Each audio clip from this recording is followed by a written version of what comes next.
Well, Nintendo have reached a new low. Just when you thought they couldn't be any more scummy, they're now going after modders. Yeah.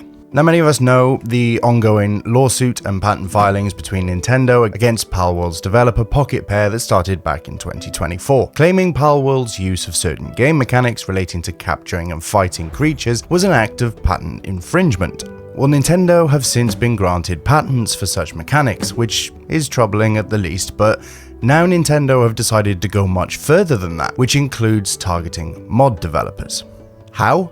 Through a term called prior art. Now, prior art is, and I quote, information that is publicly available before someone claims to invent something, unquote. Which is to say, if something were to have been made before a patent is granted, the holder of said patent would not be able to sue the creator, as it was perfectly legal to do so at the time of creation. This includes the creation of mods. So, mod authors would not be able to use said mechanic going forward, but existing mods would fall under prior art and are therefore exempt from infringement. Which is absolutely understandable, and honestly, I can't even understand how this is debatable, but it's concerning for the future if you're able to retroactively enforce trademark or copyright infringement. But not for Nintendo. Oh no. Nintendo are currently arguing in a court of law that game mods should not be considered prior art, as they cannot run independently as they rely on the games they are run on. Wow. So in turn, Nintendo are arguing that they would be able to pursue cases of trademark infringement from mod authors who may have implemented such mechanics into their mods before the approval date of the patent filed.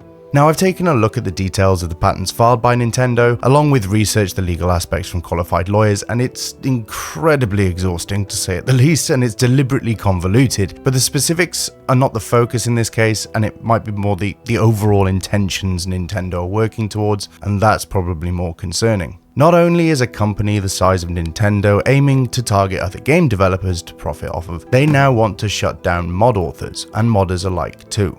And as we watch this develop, it's clear they're using the angle of ambiguity and attempting to redefine legal terminology to support their agenda. And as the patent filings continue, said specificity will diminish, pushing the limits to cover as much as possible to claim it is legally theirs. I touched upon Warner Brothers in my previous video and how their modding support tactic was in fact that of a cover to control and regulate the modding market rather than support it. It's another example of how important mod authors, mod users, and just modding in general is such a vital part of both gaming and PCs. Ultimately, besides anger towards these professional bullies, for want of a better term, it brings to center one incredible strong thought I had: modders make a difference. Modding has become such an integral part of both gaming and PCs in general that it's reached the level where these multi-billion-dollar companies are trying to combat it or control it. We have to unite as fans of what we do and not divide and argue over which mod is best, or judging someone's ability to mod, or raging when it doesn't go your way and turning on each other. We should stand as a community and embrace our shared interests. Point the fingers in the right direction. We want a better experience for us all. It's as simple as that. Nintendo can go stick it. I really hope that they can add this to their list of failed lawsuits. Maybe they'll become a master of doing that. Shout out to my good friend Real Cypris for bringing this to my attention. I greatly appreciate it. Now let's crack on. But first, perfect time for a brew.